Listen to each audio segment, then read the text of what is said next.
أعوذ بالله من الشيطان الرجيم.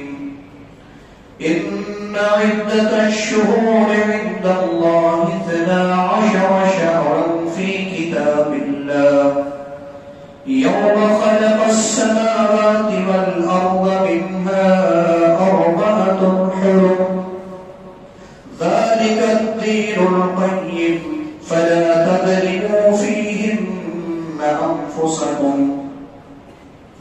وقال النبي صلى الله عليه وسلم الزمان قد استدار كهيئته يوم خلق الله السماوات والأرض السنة 12 شهرا منها 4 حرم 3 متواليات ذو القعدة وذو الحجة والمحرم ورجب مضر الذي بين جمادى وشعبان. رواه البخاري. رب اشرح لي صدري ويسر لي أمري واحلل عقدة من لساني يفقهوا قولي. اللهم رب زدني علما. آمين. معزز حاضرین جماعت، بزرگوں، عزیز ساتھیوں، پردہ نشین خواتین اسلامی ماں اور بہنوں، آج اسلامی اعتبار سے ماہ رجب کی 6 تاریخ ہے، اور اس مناسبت سے آج کے جمعہ خطبہ کا عنوان ماہ رجب بدعات کے گھیرے میں. ماہ رجب بدعات کے گھیرے میں. ماہ رجب جو رجب کا مہینہ ہے، رجب کا لفظی معنی جو لغت کے لکھنے والوں نے لکھا ہے وہ مختلف معنی. مثال کے طور پر رجب کا ایک معنی گھبرانا، ایک معنی شرمانا، اور ایک معنی تعظیم بھی بتایا ہے. یعنی رجب کا ایک معنی تعظیم بھی ہے. اور اصطلاح میں علماء کتاب و سنت نے رجب مہینے کی جو تعریف کی ہے وہ یہ ہے کہ رجب قمری مہینوں میں 7ویں مہینے کا نام ہے، اور یہ ان 4 مہینوں میں بھی شامل ہے جنہیں شریعت اسلامیہ میں حرمت والے قرار دیا گیا ہے. جس طریقے سے قرآن مقدس کے اندر اور پیارے نبی صلی اللہ علیہ وسلم نے حدیث مبارک کے اندر اس کو ذکر کیا ہے. آئیے اس مہینے کی فضیلت کو پہلے ہم جاننے کی کوشش کرتے ہیں کہ ماہ رجب کی فضیلت کتاب و سنت میں کیا ہے.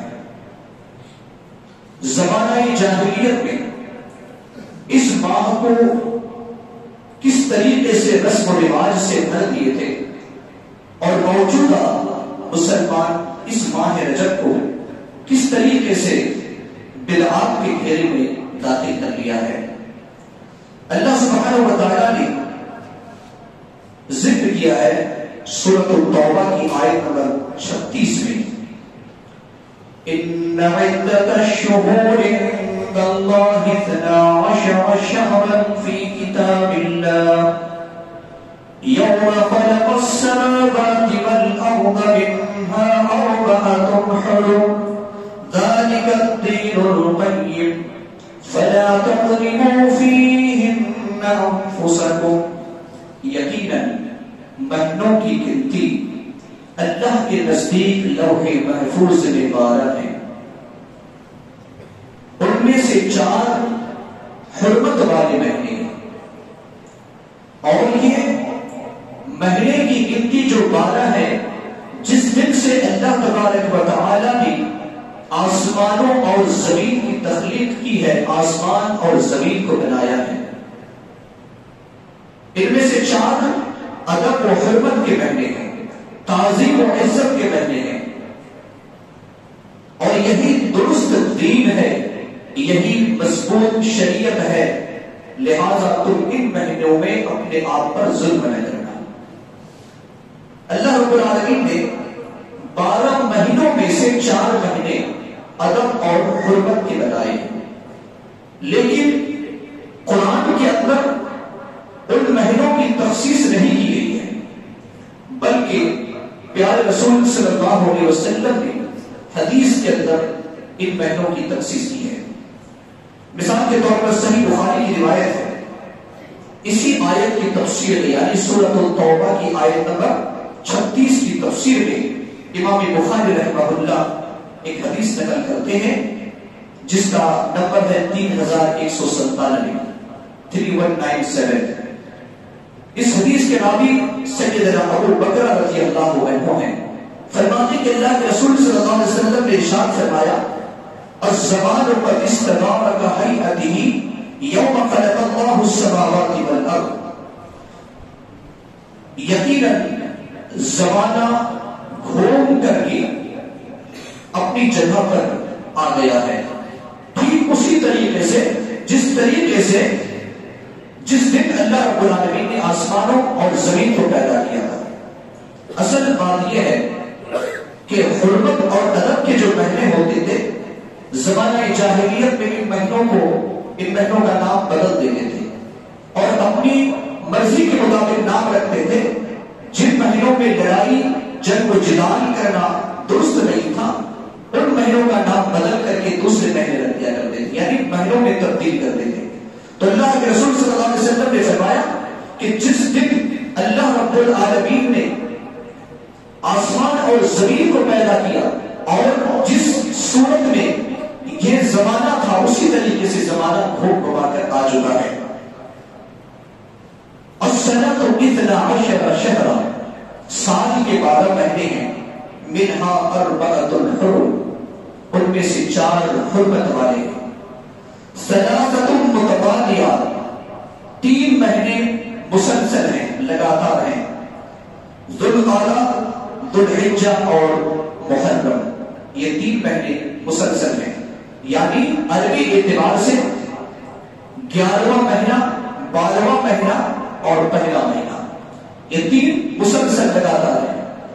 اور چوتھا مہینہ جو ادب و حرمت کا ہے وہ ہے وہ رجب و مضر، رجب مضر الذی بین جمادی و شعبان، جو جمادی الاخری اور شعبان کے درمیان ہے، یعنی جو موجودہ مہینہ چل رہا ہے، اس سے گزرا ہوا مہینہ جمادی الاخری تھا اور آنے والا مہینہ شعبان کا ہے، تو ان دونوں مہینوں کے درمیان رجب کا مہینہ یہ بھی ادب و حرمت والا مہینہ ہے۔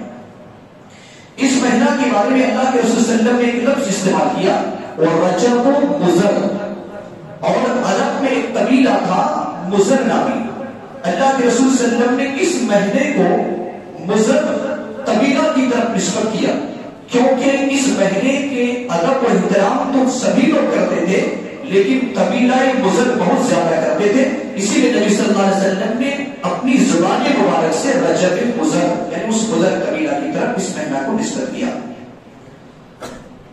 اس ماہ میں جنگ و قتال، جنگ و جدال منع ہے۔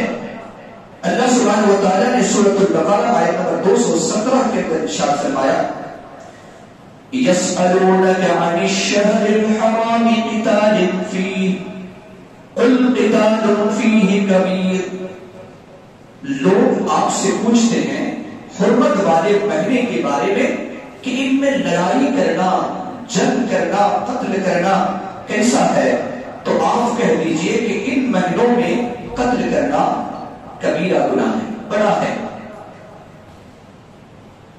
کبیرہ گناہ ہے۔ حالانکہ جنگ و جدال ہمیشہ کے لیے اور ضرورت کے بغیر یہ کبیرہ گناہ ہے، لیکن بالخصوص اللہ رب العالمین نے کہا کہ ان مہینوں میں جنگ و جدال کرنا کبیرہ گناہ ہے۔ اور اللہ رب العالمین نے ابھی جو سورہ توبہ کی آیت 36 نمبر اس کا آخری طرف جو اللہ رب العالمین نے فرمایا کہ فَلَا تَظْلِمُوا فِيهِنَّ أَنفُسَكُمْ، ان مہینوں میں تم اپنے اوپر ظلم مت کرو، اپنے اوپر ظلم مت کرو۔ اب ظاہر سی بات ہے کہ اپنے اوپر ہر مہینہ میں ظلم کرنا منع ہے، لیکن بالخصوص ان 4 مہینوں کا ذکر کیا۔ اس کی نسبت اسی طریقے سے ہے جس طریقے سے اللہ رب العالمین نے قرآن مقدس سورۃ البقرہ کی آیت نمبر 238 میں فرمایا ہے کہ حافظوا علی الصلوات والصلاۃ الوسطی، تمام نمازوں کی حفاظت کرو، بالخصوص نماز وسطی کی یعنی عصر کی۔ اس کا مطلب یہ نہیں کہ ظہر کی حفاظت نہیں کرنی ہے، مغرب کی حفاظت نہیں کرنی ہے، یہ مطلب نہیں ہے۔ یہاں پر نماز وسطی، صلاۃ وسطی کی اہمیت کو واضح کیا ہے۔ اسی طریقے سے اللہ رب العالمین نے یہ مطلب نہیں کہا کہ باقی 8 مہینوں میں تم ظلم کرو اور 4 مہینہ میں ظلم نہ کرو، ایسا مطلب نہیں ہے۔ اس کا مطلب یہ ہے کہ ان مہینوں میں جو مفسرین اکرام نے تفسیر کے اندر نقل کیا ہے کہ اپنے نفس پر ظلم کرنا، بالخصوص ان مہینوں میں جو انسان کبیرہ گناہوں کو انجام دیتا ہے، فرائض کو اور واجبی چیز کو چھوڑ دیتا ہے، اس میں اس کا جو گناہ ہے اس میں اضافہ ہو جاتا ہے۔ لہذا ان 4 مہینوں میں ان میں سے رجب کا مہینہ جو ہے ادب و احترام کا مہینہ ہے، اسی لیے علماء اسلام نے اس بات کو درج کیا ہے اپنی کتابوں کے اندر کہ ان مہینوں میں کیے جانے والی جو عبادتیں ہیں اس کی نیکی اور اجر و ثواب میں اضافہ ہوتا ہے، اور برائیوں کو جو انجام دیتا ہے ان کے برائیوں میں بھی، گناہ میں بھی بڑھوتری ہوتی ہے۔ اب ہمیں اور آپ کو دیکھنا ہے کہ یہ ادب و احترام کا مہینہ ہے۔ زمانہ جاہلیت میں کئی کام کو انجام دیتے تھے، ان میں سے ایک کام صحیح بخاری کے اندر عطیرہ کے نام سے ایک رسم تھا، جس کو زمانہ جاہلیت میں رسم رجویہ بھی کہتے تھے۔ رسم رجویہ یا رسم عطیرہ، عطیرہ کیا ہے؟ صحیح بخاری کی حدیث ہے، حدیث نمبر 5473، سیدنا ابو ہریرہ رضی اللہ تعالیٰ عنہ اس حدیث کے راوی ہیں، فرماتے کہ اللہ کے رسول صلی اللہ علیہ وسلم نے ارشاد فرمایا لا فرع ولا عطیرہ، اسلام میں فرع بھی جائز نہیں ہے اور عطیرہ بھی جائز نہیں ہے۔ اب لفظ فرع کا کیا مطلب ہے، عطیرہ کا کیا مطلب ہے؟ تو فرع زمانہ جاہلیت میں لوگ اس اونٹنی یا گائے یا بکری کے بچے کو کہتے تھے جو پہلا بچہ ہوتا اپنے بتوں کے نام پر اسے ذبح کرتے تھے۔ مثال کے طور پر آپ نے بکری خریدی اور وہ جو پہلا بچہ پیدا ہوتا ہے تو اس پہلا بچہ کو وہ لوگ اپنے کسی بت کے نام پر ذبح کرتے تھے، اس کو رسم فرع کہتے ہیں۔ تو اللہ کے رسول صلی اللہ علیہ وسلم نے فرمایا کہ یہ اسلام میں جائز نہیں ہے۔ دوسرا ولا عطیرہ، اسلام میں عطیرہ بھی جائز نہیں۔ عطیرہ کیا ہے؟ رجب کے مہینے میں، بالخصوص اس رجب کے مہینے میں زمانہ جاہلیت میں اپنے بتوں کے نام پر رجب کی طرف منسوب کرتے، اس ماہ میں ذبح کیا کرتے تھے، اور اس رسم کو رسم رجبیہ یا رسم عطیرہ کہا جاتا ہے۔ لہذا اللہ کے رسول صلی اللہ علیہ وسلم نے فرمایا کہ رجب کے مہینے میں اپنے بت کے نام پر یا رجب کے مہینے میں خاص طور سے کسی رسم کی طرف نسبت کرتے ہوئے کسی جانور کا ذبح کرنا جو عقیدہ ہے یہ اسلام میں جائز اور درست نہیں ہے۔ یہ تو زمانہ جاہلیت میں تھا جو نبی صلی اللہ علیہ وسلم نے منع کر دیا۔ ابھی آپ کو معلوم ہوا کہ رجب کا مہینہ حرمت والا مہینہ ہے، اور شریعت مطہرہ کے اندر رجب کے مہینے میں کوئی خاص عبادت یا کوئی خاص قیام یا کوئی خاص صیام یا خاص عمرہ یا اسی طریقے سے کوئی خاص تلاوت شریعت مطہرہ کے اندر اس کا وجود نہیں ہے۔ لیکن جیسے ہی رجب کا مہینہ کا آغاز ہوتا ہے، کچھ بدعتی لوگ اس مہینے کو بدعتوں سے گھیر دیتے ہیں۔ مثال کے طور پر اس مہینے کی پہلی تاریخ میں بدعتی لوگ ایک نماز پڑھتے ہیں جس کو صلاۃ الفیہ کہا جاتا ہے، ہزاری نماز۔ اس مہینے کے پہلی جمعرات کو مغرب سے عشاء تک ایک نماز پڑھتے ہیں جس نماز کا نام ہے صلاۃ الرغائب۔ اس مہینے کی 22 تاریخ کو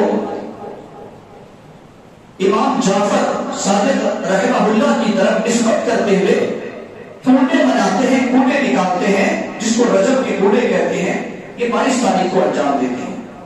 اسی طریقے سے 27ویں تاریخ کو شب معراج کے نام پر شب بیداری کرتے ہیں اور اگلے دن روزہ رکھتے ہیں، رات میں نام کی محفلیں منعقد کی جاتی ہے۔ تو گویا کہ پہلی تاریخ سے 27 تاریخ تک اس مہینہ کو جو حرمت اور ادب کا مہینہ تھا، لوگوں نے بدعت سے گھیر دیا، جبکہ اللہ کے رسول صلی اللہ علیہ وسلم نے بدعت سے اپنی امت کو کس طریقے سے متنبہ کیا، خبردار کیا، آگاہ کیا۔ اللہ کے رسول صلی اللہ علیہ وسلم کا کوئی ایسا خطبہ نہیں ہوتا جس میں آپ یہ نہ کہتے اما بعد فإن خیر الحدیث کتاب اللہ وخیر الہدی ہدی محمد صلی اللہ علیہ وسلم وشر الامور محدثاتها وکل بدعۃ ضلالہ۔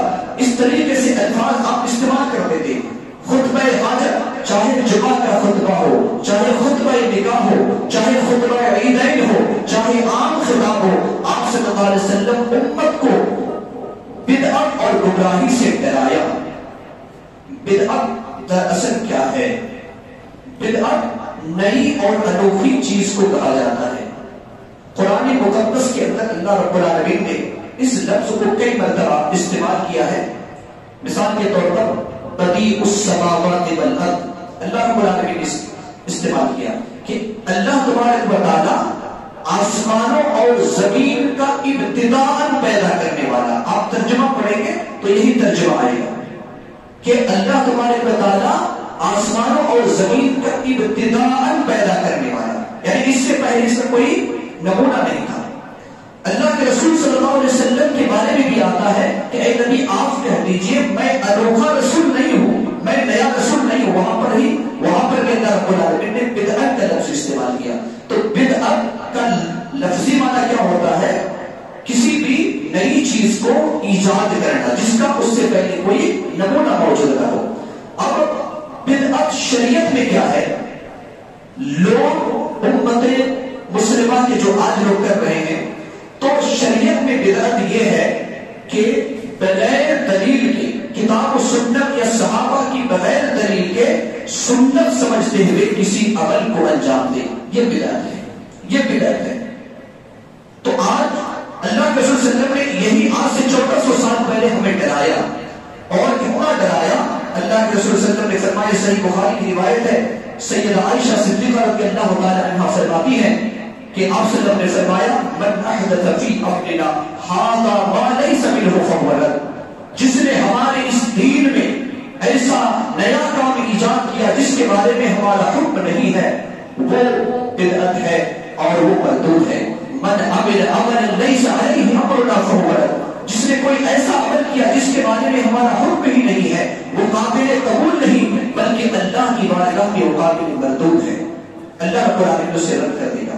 صرف رد ہی نہیں بلکہ جب حوض کوثر اللہ کے رسول صلی اللہ علیہ وسلم اپنے ہاتھوں سے اپنے امت کو پلا رہے ہوں گے، اعضائے وضو، ہم جو وضو کرتے ہیں، ہمارے چہرے، ہمارے پیر، ہمارے ہاتھ قیامت کے دن چمک رہے ہوں گے، اللہ کے رسول صلی اللہ علیہ وسلم اپنی امت کو دیکھ کر پہچانیں گے، آثار وضو چمک رہے ہیں، دیکھ کر نبی صلی اللہ علیہ وسلم پہچان لیں گے اور اپنی امت کو حوض کوثر پلائیں گے۔ اللہ سے دعا کریں کہ اللہ تبارک و تعالی ہم تمام لوگوں کو نبی صلی اللہ علیہ وسلم کے دست مبارک سے حوض کوثر نصیب فرمائے، آمین۔ اللہ کے رسول صلی اللہ علیہ وسلم فرماتے ہیں کہ میں پلا رہا ہوں گا، کچھ لوگ آ رہے ہوں گے، میں سمجھوں گا کہ یہ میری امتی ہے، لیکن فرشتے اسے روک لیں گے، میں کہوں گا اسے چھوڑ دو۔ اللہ کے رسول صلی اللہ علیہ وسلم فرماتے ہیں کہ میں کہوں گا اسے چھوڑ دو، یہ میرا امتی ہے۔ آپ صلی اللہ علیہ وسلم جب فرمائیں گے، فرشتے کہیں گے آپ کو معلوم نہیں یہ وہی لوگ ہیں جنہوں نے بدعت کو رواج دیا تھا، جنہوں نے بدعت کو انجام دیا تھا، آپ کی سنت کو نست نابود کر کے انہوں نے بدعت کو رواج دے کر کے بدعت کو اونچا کیا تھا۔ اللہ کے رسول صلی اللہ علیہ وسلم فرماتے ہیں دور ہو جا، دور ہو جا۔ آپ صلی اللہ علیہ وسلم اسے وہاں سے پھٹکار لگائیں گے۔ لہذا بدعتی کا کتنا خطرناک انجام ہے، اس حدیث سے آپ کو پتہ چلتا ہے کہ حوض کوثر بھی اس بندہ کو نصیب نہیں ہوگا۔ اللہ کے رسول صلی اللہ علیہ وسلم نے بدعت سے اپنی امت کو بہت ڈرایا۔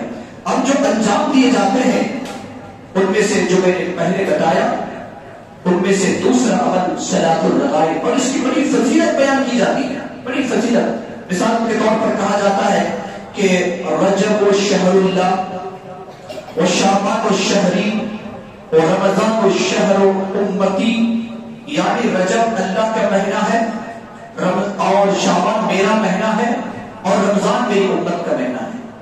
نبی صلی اللہ علیہ وسلم کی طرف اس قول کو منسوخ کرتے ہیں۔ اس کے بارے میں پھر آگے لکھتے ہیں کہ رجب کی جو پہلی جمعرات ہے، اس جمعرات میں مغرب تا عشاء 12 رکعت نماز ادا کی جائے، 2 رکعت کر کے، اور ہر سورہ فاتحہ کے بعد 3 مرتبہ سورۃ القدر، اور اسی طریقے سے 12 مرتبہ سورۃ الاخلاص، اور جب نماز سے فارغ ہو جائے تو 70 مرتبہ درود پڑھا جائے، اللہم صلی علی محمد النبی الامی وعلی آلہ، اور اسی طریقے سے 70 مرتبہ سبوح القدوس رب الملائکۃ والروح، اور اس کے بعد جو ہے پھر کہے رب اغفر وارحم وتجاوز عما تعلم انک انت العزیز اعظم۔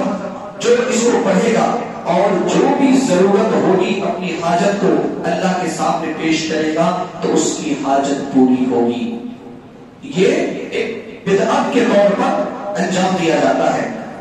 اس کے بارے میں علامہ امام ابن الجوزی رحمہ اللہ اور موضوعات کے اندر فرماتے ہیں کہ یہ صرف حدیث ضعیف ہی نہیں بلکہ یہ حدیث موضوع ہے، یعنی من گڑت ہے، اس کو لوگوں نے بنایا اور نبی صلی اللہ علیہ وسلم کی طرف نسبت کیا۔ ابن رجب رحمہ اللہ، علامہ امام نووی رحمہ اللہ، علامہ امام شوکانی رحمہ اللہ اور بہت سارے ائمہ محدثین نے اس حدیث کو اپنی اپنی کتابوں کے اندر نقل کیا ہے اور مختلف ناحیے سے بتایا ہے کہ حدیث صرف ضعیف ہی نہیں بلکہ موضوع اور من گڑت ہے۔ اسی طریقے سے رجب کے مخصوص جو روزے رکھے جاتے ہیں اس کے بارے میں بھی علماء کا اتفاق ہے کہ خصوصی کوئی روزہ اس ماہ میں نہیں ہے۔ اللہ کے رسول صلی اللہ علیہ وسلم سے جو ثابت ہے کثرت سے جو آپ روزہ رکھا کرتے تھے وہ شعبان کے مہینے میں اور رمضان کا مکمل مہینہ، رمضان کے مہینے میں بہت زیادہ روزہ رکھتے تھے، لیکن نبی صلی اللہ علیہ وسلم سے رجب کے مہینے میں خصوصی طور پر کسی روزہ رکھنے کا ثبوت نہیں ہے۔ اور جب انسان کو معلوم ہو جائے کہ کوئی حدیث ضعیف ہے یا کوئی حدیث موضوع من گڑت ہے، اس پر عمل نہیں کیا جائے گا۔ اسے امت کو آگاہ کرنے کے لیے بیان تو کیا جا سکتا ہے لیکن اس کو بیان بھی کرنا درست نہیں ہے، صرف امت کو آگاہ کرنے کے لیے کہ معاشرے کے اندر اس طرح کی حدیثیں بیان کی جاتی ہے، امت کو اس بات کی طرف توجہ دلائی جاتی ہے کہ آپ بھی عمل کریں۔ اللہ کے رسول صلی اللہ علیہ وسلم فرماتے ہیں، بخاری کی روایت ہے 291 نمبر کی حدیث، من کذب علی متعمدا فلیتبوأ مقعدہ من النار، جو میری طرف جان بوجھ کر جھوٹ باندھے، جان بوجھ کر جھوٹ منسوب کرے، وہ اپنا ٹھکانہ آخرت میں جہنم بنا لے۔ ایک عام آدمی اگر جھوٹ بولتا ہے یہ بھی کبیرہ گناہ ہے، لیکن عام آدمی کی طرف جھوٹ کا نسبت کرنا یہ شریعت نہیں ہے، یہ بھی جھوٹ ہے، کبیرہ ہے۔ لیکن اگر کوئی براہ راست نبی صلی اللہ علیہ وسلم کی طرف کسی بات کو نسبت کرتا ہے گویا کہ وہ شریعت کا حصہ ہے، لہذا آپ صلی اللہ علیہ وسلم نے فرمایا کہ جو بھی میری طرف جان بوجھ کر جھوٹ بات کی نسبت کرتا ہے وہ اپنا آخرت میں ٹھکانہ جہنم بنا لے۔ من یقل علی ما لم اقل فلیتبوأ مقعدہ من النار، اس طرح کی بہت سی روایتیں اللہ کے رسول صلی اللہ علیہ وسلم سے موجود ہیں۔ اسی طریقے سے ایک جو عمل کو انجام دیتے ہیں رجب کے کوڑے کے نام پر، رجب کے کوڑے کے نام پر بہت ساری بدعتیں انجام دی جاتی ہیں، ان میں سے رجب کا کوڑا بھی ہے، اور انشاءاللہ 27ویں کے بارے میں ابھی اور باقی ہے جو میں انشاءاللہ اس میں بیان کروں گا، لیکن رجب کے کوڑے کے بارے میں یہ بات منسوب کی جاتی ہے امام جعفر صادق رحمہ اللہ کی طرف کہ انہوں نے کہا کہ رجب 22ویں رجب کو میرے نام کی اگر کوئی نیاز کرتا ہے، نیاز کے طور پر کوڑے کرتا ہے اور میرے ذریعے اپنی حاجت کو مانگتا ہے تو اس کی حاجت پوری ہوگی، یعنی میرے نام کی نیاز کرنے کے بعد میرے ذریعے سے، میرے وسیلہ سے اگر کچھ بھی حاجت اور ضرورت مانگتا ہے تو اس کی ضرورت پوری ہوگی، اور اگر اس کی ضرورت پوری نہیں ہوئی تو قیامت کے دن میرا دامن ہوگا اور اس کا ہاتھ ہوگا، یعنی وہ میرے دامن پکڑ کر کہے گا کہ کیوں پورا نہیں. اب ذرا بتائیے کہ امام جعفر صادق رحمہ اللہ ایک کون شخص ہے؟ ایک عظیم شخصیت ہے، اور ان کو معلوم ہے کہ نظر و نیاز دراصل عبادت ہے، اور عبادت اگر کوئی آپ نظر مانتے ہیں تو یہ عبادت ہے، اور عبادت صرف اور صرف اللہ سبحانہ و تعالیٰ کے لیے جائز ہے. تو امام جعفر صادق رحمہ اللہ اپنی طرف اتنے بڑے علماء ہو کر کے اپنی طرف یہ بات کیسے منسوخ کر سکتے ہیں؟ اور دوسری بات یہ ہے کہ امام جعفر کی طرف یہ بات کیوں منسوخ کی جاتی ہے جبکہ امام جعفر کی ولادت رجب کے مہینہ میں نہیں ہوئی ہے بلکہ رمضان کے مہینے میں ہوئی ہے؟ دراصل تحقیق سے پتا چلتا ہے کہ یہ شیعہ جو لوگ ہیں، شیعہ حضرات ہیں، ان کی طرف سے ایک دشمنان صحابہ کے طور پر، چونکہ 22 رجب کو ایک صحابی رسول جس کا نام ہے سیدنا معاویہ رضی اللہ عنہ، ان کی وفات ہوئی تھی. تو شیعہ جو صحابہ کے دشمن ہیں، اس تاریخ کو منسوخ کرتے ہوئے خوشی کے طور پر وہ اس دن کو مناتے ہیں اور کونے بھی نکالتے ہیں.